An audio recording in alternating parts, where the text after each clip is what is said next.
주를 향한 나의 사랑을 주께 고백하게 하소서. 아름다운 주의 그늘 아래 살며 주를 보게 하소서. 주님의 말씀 선포될 때에 땅과 하늘 진동하리니 나의 사랑 고백하리라. 나의 구주 나의 친구.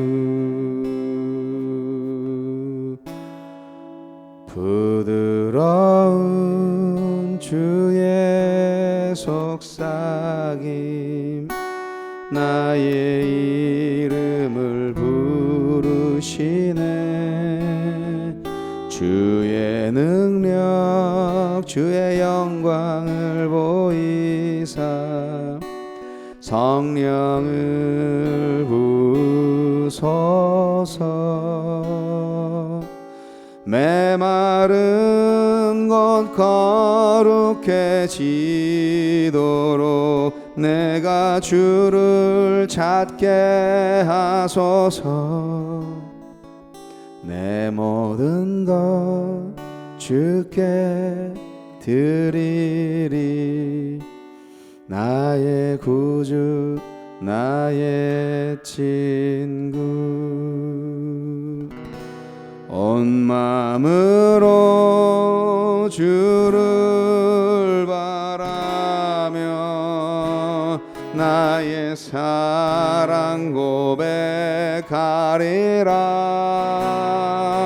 나를 향한 주님의 그 크신 사랑 간절히 알기 원해.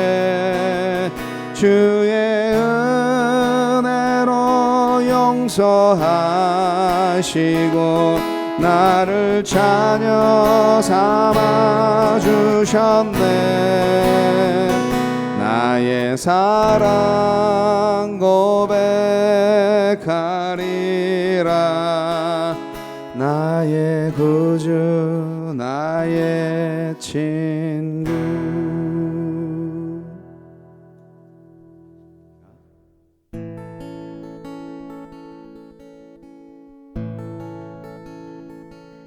아름답고 놀라운 주 예수 말로 할 수 없네. 그 측량할 수 없는 위엄 주님과 같은 분 없네. 한없는 그 지혜와 사랑 누구도 다 알 수 없네.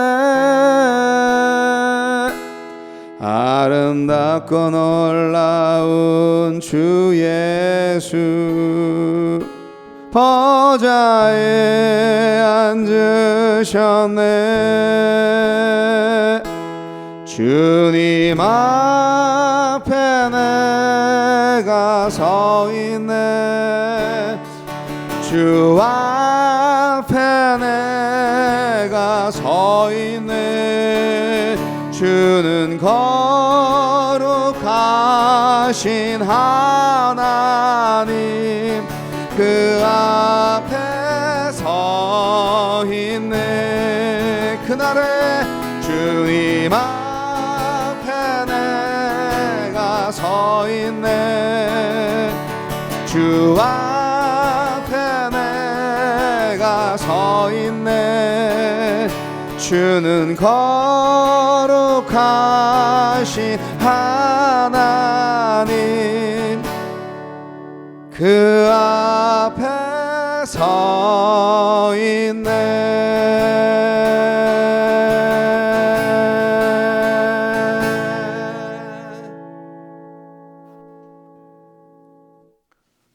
할렐루야, 반갑습니다. 메릴랜드 성교교회 수요 성경 공부에 조인하신 여러분을 주님의 이름으로 환영합니다. 사랑합니다.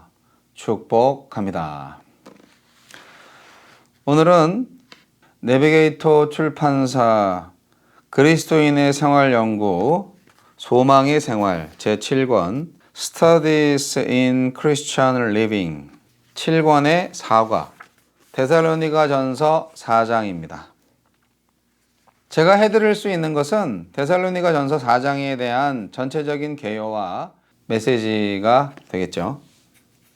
그래서 본 영상을 보시는 분들은 당연히 이 성경 공부를 먼저 스스로 다 하시고 나서 보시는 것이 좋습니다. 데살로니가 전서 4장을 여러 번역본으로 서너 번 읽으시고요. 그리고 문단별로 풀어쓰기도 하시고, 그 다음에 문단별로 요약도 하시고, 그 다음에 다른 성경 구절들은 어떻게 말하는가 그것도 비교해 보시고, 그리고 나서 이제 내가 이 말씀을 통하여서 삶에 적용할 것은 무엇인가 이렇게 해서 싹 공부하시는 겁니다. 네. 그리고 이제 덧붙여서 제가 데살로니가 전서 4장을 통하여서 얻은 말씀의 교훈을 보너스로 받으시는 겁니다. 그렇게 하시고 공부를 먼저 하시고 그리고 이 영상을 보시기 바랍니다. 데살로니가 전서 4장 1절로 18절까지 말씀 개정개혁판 성경으로 읽어드리겠습니다. 그러므로 형제들아 우리가 끝으로 주 예수 안에서 너희에게 구하고 권면하노니 너희가 마땅히 어떻게 행하며 하나님을 기쁘시게 할 수 있는지를 우리에게 배웠으니 곧 너희가 행하는 바라 더욱 많이 힘쓰라. 우리가 주 예수로 말미암아 너희에게 무슨 명령으로 준 것을 너희가 아느니라. 하나님의 뜻은 이것이니 너희의 거룩함이라. 곧 음란을 버리고 각각 거룩함과 존귀함으로 자기의 아내 대할 줄을 알고 하나님을 모르는 이방인과 같이 세욕을 따르지 말고 이 일의 분수를 넘어서 형제를 해하지 말라. 이는 우리가 너희에게 미리 말하고 증언한 것과 같이 이 모든 일에 주께서 신원하여 주심이라. 하나님이 우리를 부르심은 부정하게 하심이 아니요 거룩하게 하심이니 그러므로 저버리는 자는 사람을 저버림이 아니요 너희에게 그의 성령을 주신 하나님을 저버림이니라. 형제 사랑에 관하여는 너희에게 쓸 것이 없음은 너희들 자신이 하나님의 가르치심을 받아 서로 사랑함이라. 너희가 온 마게도냐 모든 형제에 대하여 과연 이것을 행하도다. 형제들아 권하노니 더욱 그렇게 행하고 또 너희에게 명한 것 같이 조용히 자기 일을 하고 너희 손으로 일하기를 힘쓰라. 이는 외인에 대하여 단정히 행하고 또한 아무 궁핍함이 없게 하려 함이라. 형제들아 자는 자들에 관하여는 너희가 알지 못함을 우리가 원하지 아니하노니 이는 소망 없는 다른 이와 같이 슬퍼하지 않게 하려 함이라. 우리가 예수께서 죽으셨다가 다시 살아나심을 믿을진대 이와 같이 예수 안에서 자는 자들도 하나님이 그와 함께 데리고 오시리라. 우리가 주의 말씀으로 너희에게 이것을 말하노니 주께서 강림하실 때까지 우리 살아남은 자도 자는 자보다 결코 앞서지 못하리라. 주께서 호령과 천사장의 소리와 하나님의 나팔 소리로 친히 하늘로부터 강림하시리니 그리스도 안에서 죽은 자들이 먼저 일어나고 그 후에 우리 살아남은 자들도 그들과 함께 구름 속으로 끌어올려 공중에서 주를 영접하게 하시리니 그리하여 우리가 항상 주와 함께 있으리라. 그러므로 이러한 말로 서로 위로하라. 아멘. 데살로니가 교회에게 주시는 바울의 권면 중에서 4장 1절부터 12절까지 실생활에 관한 교훈을 하고 계신데요. 이 부분을 조금 또 나눠서 보면은 1절부터 8절까지 거기에는 거룩한 생활을 권장하셨고요. 9절로 12절까지는 형제 사랑을 명하셨습니다. 그런데 거룩한 생활의 첫 번째가 음란을 버리라는 말씀이네요. 조금 특이합니다. 바울은 금욕주의자도 아니고요. 신비주의자도 아닙니다. 바울은 데살로니가 교회 성도들이 건전한 인생관, 건전한 신앙관을 가지고 내세를 준비하면서 이 생을 잘 감당할 수 있는 사람들이 되기를 바라셨습니다. 데살로니가 교회는요, 주님의 재림에 관한 열망으로 가득 찬 교회였습니다. 그런데 그 주님께서 곧 재림하실 것이다, 세상의 종말이 올 것이다 라는 것이 좀 부작용이 있어요. 예를 들어서 만약에 내일 종말이 온다 그러면 어떻게 하시겠어요? 오늘 하고 싶은 거 다 하시겠죠. 버킷리스트 빨리 써가지고. 그래서 말세의 대표적인 징조로 나타나는 것 중에 자유방임주의가 있고요, 쾌락 추구 현상이 있어요. 이거를 바울은 경계했습니다. 그렇게 살지 말라고. 1절로 8절까지 바울은 성적인 순결을 유지하라고 말씀하셨고, 9절로 12절까지는 형제 사랑의 삶을 촉구하셨습니다. 그리고 더 나아가서 바울은 형제 사랑의 삶, 건전하게 종말을 기다리며 껴있는 신앙인의 삶은 현재의 자기 생활에 감사하며 충성스럽게 살면서 그리스도의 이름을 전하는 삶이라고 권면을 하고 있습니다. 그런데 성적 순결에 대한 권면을 굉장히 강력하게 하고 계십니다. 그리스도인의 바른 생활은 성적 순결과 형제 사랑인데, 그리스도 안에 있는 사람들에게 어울리는 행실을 말씀하고 계신 거잖아요.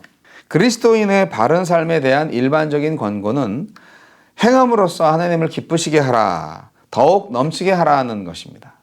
우리가 바울 서신을 잘 보면요, 로마서 말씀에서 아주 특별한 부분들만 자꾸 생각을 해서 믿음의 구원, 말로 시인하고 마음속으로 믿음으로 말미암아 구원을 얻는 것에만 자꾸 강조를 하는 경향이 있었어요. 그런데 바울 서신 전체를 보면요, 진짜 행하라고 그렇게 권면을 하시는 부분이 굉장히 많습니다. 행함으로써 하나님을 기쁘시게 하라고. 행함이 없는 믿음은 죽은 믿음이라는 야고보 말씀하고 결코 상반되지 않아요. 그런데 왜 이렇게 처음부터 성적인 순결을 말씀하셨을까? 네, 그 이유는 주후 1세기 헬라인들의 생활 습관과 생활 환경과 관련이 되어 있습니다. 주후 1세기경의 헬라인들은 성적인 범죄를 아주 가볍게 여기고 있었던 거예요. 그 사회에서 대부분의 남자들은 결혼 관계 이외에 자기들의 성적 만족을 추구하는 것에 대해서 전혀 죄의식을 느끼지 않았다고 하는 거죠. 특히 우상 숭배를 하잖아요. 우상을 섬기는 의식 속에 공식적으로 그런 음란한 행위들이 조장되고 있었기 때문에 역사상 결혼의 약속이 그처럼 존중되지 않고 비참할 정도로 이혼이 용이한 시대가 있었을까 할 정도로 그 당시에 성문화는 아주 문란했습니다. 그런데 이런 상황 속에서 데살로니가 교인들이 기독교 신앙을 가지게 되었잖아요. 이제 겨우 그리스도인이 된 그들, 무엇이 옳은가 배우고 있을 때 그들이 살고 있는 사회는 여전히 음란한 사회였기 때문에 이 성적 순결에 대한 문제는 지금 우리들한테는 아주 명료하고 당연한 것이지만 그들에게는 놀랄 만큼 충격적이고 새로운 윤리였습니다. 물론 오늘날의 또 젊은이들의 세계를 보면 비슷하네요. 이것은 기독교적 신앙생활의 결단 사항이기도 했습니다. 왜 그럴까요? 요즘 젊은이들에게 이런 설교를 하면, 이런 말씀을 들이밀면 그렇게 좋아하지 않을 겁니다. 성적 순결의 권면의 근거는 무엇일까요? 바울은 순결을 하나님의 뜻으로 봅니다. 순결은 성화의 삶의 과정 속에 있습니다. 바울은 말씀합니다. 음란을 버리라. 오늘날에 똑같이 적용될 수 있습니다. 음란을 버리세요. 3절에서 바울이 음란을 버리라고 명령하는 이유는 그것이 하나님의 뜻이기 때문입니다. 순결해야 성화의 과정을 통과할 수 있습니다. 5절에서 바울은 순결한 삶을 위해서, 성화의 삶을 위해서 이방인들과는 달리 하나님을 알아야 한다라고 강조하는데요. 우리가 마음에 하나님을 두기를 싫어하면 우리는 불갑을 순리에 어긋나는 욕망에 떨어질 수밖에 없습니다. 이교도들이 하나님에 대해서 모른다고 말하지 않았습니다.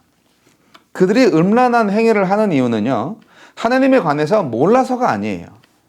하나님을 인격적으로 만나지 못했기 때문이에요.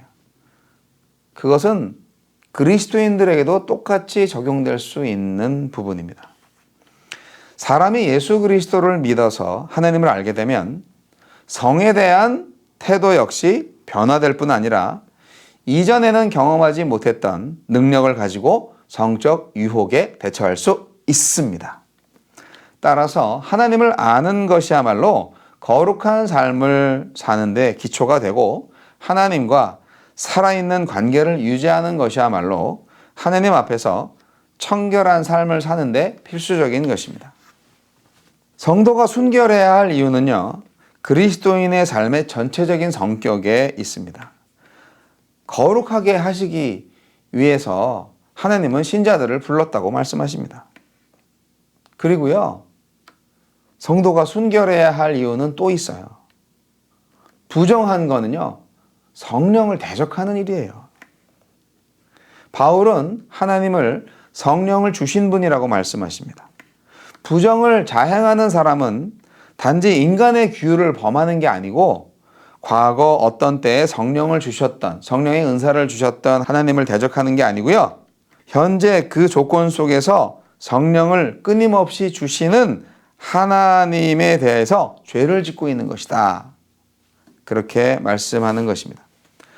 음란죄는요, 하나님의 은사가 주어지고 있는 바로 그 순간에 하나님의 은사를 경멸하는 행위인 것입니다. 결론적으로 성적 순결은 죄에 대한 심판과 거룩함에로의 부르심에 관한 하나님의 계시에 기초하고 있습니다.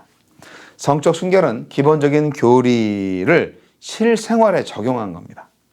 성적 음란에 관한 바울의 태도가 그의 환경이나 개인적인 취향이 아니에요. 이것은 진실로 신적 계시고 하나님의 뜻입니다. 그리고 이제 형제사랑에 관한 권면을 하고 계신데 데살로니가 교회들한테 더 이상 형제사랑에 대해서는 할 말이 없으시대요. 네, 너무 잘하고 있기 때문에. 그래서 형제를 사랑하라 이렇게 말하지 않고 더 사랑하라 그렇게만 말씀하고 있습니다. 더 많이 하라 그렇게 10절에 나와 있죠. 근데 이제 여기서 더 많이 사랑하기 위해서 또 방법이 나옵니다. 그 방법은 첫째로 종용히 해야 한다는 것입니다. 이 종용히라는 단어가 재미있는데요. 헬라어로 헤시콰제인이라는 단어인데 휴식을 뜻하는 겁니다. 이 말에 내포된 의미는 수다스러움의 반대 의미라고 하는 것을 훨씬 넘어서는 의미입니다. 언제나 움직이는 사람은요, 언제나 이렇게 좀 말이 많고 정신이 없는 사람은요, 자기 자신이 하나님과 동행하는 것으로부터 이탈될 뿐만 아니라 다른 사람을 아주 귀찮게 하는 경우가 있죠. 하지만 자신과 하나님 사이에 평화를 갈구하는 그리스도인은 다른 형제들에게 평안의 원천이 되어 줍니다. 이러한 조용함은 형제를 사랑하는 실제적인 방법이 되는 것입니다. 굉장히 심오하죠. 두 번째로 더 많이 사랑할 수 있는 방법은 자기 일에 힘쓰는 것입니다. 잠언 25장 17절에는 너는 이웃집에 자주 다니지 말라. 그가 너를 싫어하며 미워할까 두려우니라고 경고했고요. 예수님도 남을 비판하지 말아라. 먼저 내 눈에 들보를 먼저 빼라. 마태복음 7장에서 말씀하신 것과 같이 자기 일에 힘쓰는 것과 형제의 사랑과의 관계는 아주 불가분의 관계에 있습니다. 셋째로 자기 손으로 힘써 일하는 것이 바로 형제 사랑의 표현이다. 그렇게 말씀하시는데요. 바울은 데살로니가에서 자신의 손으로 일함으로써 모범을 보이셨죠. 바울이 이 항목을 넣은 것은 그 당시 전형적인 헬라인의 생각에 그런 류의 일들은 노예들이나 하고 자유인들은 그런 일을 해서는 안 된다는 그런 풍조가 만연했기 때문인 것입니다. 하지만 예수님도 손으로 일하는 목수셨고요. 바울 자신도 천막을 만드는 노동자였습니다. 실제로 자기 손으로 일하지 않는 것은 자기 짐을 남에게 지우는 일이 되는 것이죠. 오늘날 많은 사역자들이 충분한 후원을 받을 수 있으면 문제가 없지만 그렇지 않은 상태에서 계속 반강제적인 후원을 요구하는 분위기가 형성되면 굉장히 피곤합니다. 바울은 성도들이 종용하기를 힘쓰며 자기 일을 하고 손으로 일하기를 힘쓰며 형제들을 사랑해야 하는 이유를 첫째, 자기의 궁핍을 물리침이고 둘째, 비그리스도인들 앞에서 존경받기 위함이고 마지막으로 궁극적으로 우리의 이런 실천을 통해서 하나님을 영화롭게 한다는 목적입니다. 실제로 이렇게 살지 못하는 사람들은 경제적으로 궁핍하기 때문에 기생인간이 되죠. 또 남의 일에 참견하여 일만 만드는 사람이 될 수도 있고요. 그래서 성도들 사이에 덕이 되지 않고 불신자들한테도 불성실하게 보여서 하나님의 이름을 욕되게 합니다. 그렇기 때문에 성도들은 신앙생활을 빙자하여 게으름을 피우면 안 되고요. 항상 근면하게 충실한 자세로 살아가야 합니다. 그리고 이제 4장 13절로 18절까지 내용은 재림에 대한 소망의 이야기입니다. 데살로니가 교인들은 재림을 기대했어요. 그런데 재림이 자기들이 살아있을 때 올 것으로 생각을 했기 때문에 재림 이전에 죽은 사람들을 근심했어요. 잘못 알고 있는 거죠. 그래서 바울은 아주 속 시원하게 말씀하십니다. 누구나 그리스도 안에서 살고 그리스도 안에서 죽었으면 그가 죽어 있어도 그리스도 안에 있고 그리스도 안에서 다시 살 것이다. 이것이 바로 바울의 해답입니다. 예수 그리스도와 예수를 사랑한 사람들과의 사이에는 끊을 수 없는 연합의 관계가 있습니다. 이것은 시간을 초월한 것이고 죽음을 초월한 것입니다. 왜냐하면 예수 그리스도께서 살고 죽고 다시 사셨고 그리스도와 함께하는 자도 이와 같이 살고 죽고 다시 살 것이기 때문입니다. 사나 죽으나 그 무엇도 예수 그리스도에게서 신자를 분리할 수 없습니다. 결국 주 예수 그리스도의 재림은 모든 신자들에게 공평하게 임할 것입니다. 결론적으로 본문에서 바울이 말하고자 하는 것은 살아남은 자들이라 할지라도 죽은 자들보다 더 유익한 것은 없다는 것입니다. 더 나아가서 주의 재림의 날에는 산 자와 죽은 자 모두가 주를 만나고 다 올라가서 주를 영접하게 되리라는 것입니다. 생각만 해도 신나지 않습니까? 재림이 근데 지연되고 있죠.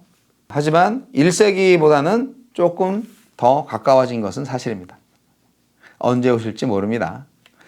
자, 사랑하는 성도 여러분, 오늘 데살로니가 전서 4장을 통하여서 어떤 믿음의 교훈을 얻으셨나요? 우리는 오늘도 바울의 권면을 들으며 하나님을 영화롭게 하기 위한 노력을 게을리하지 말아야 하겠습니다.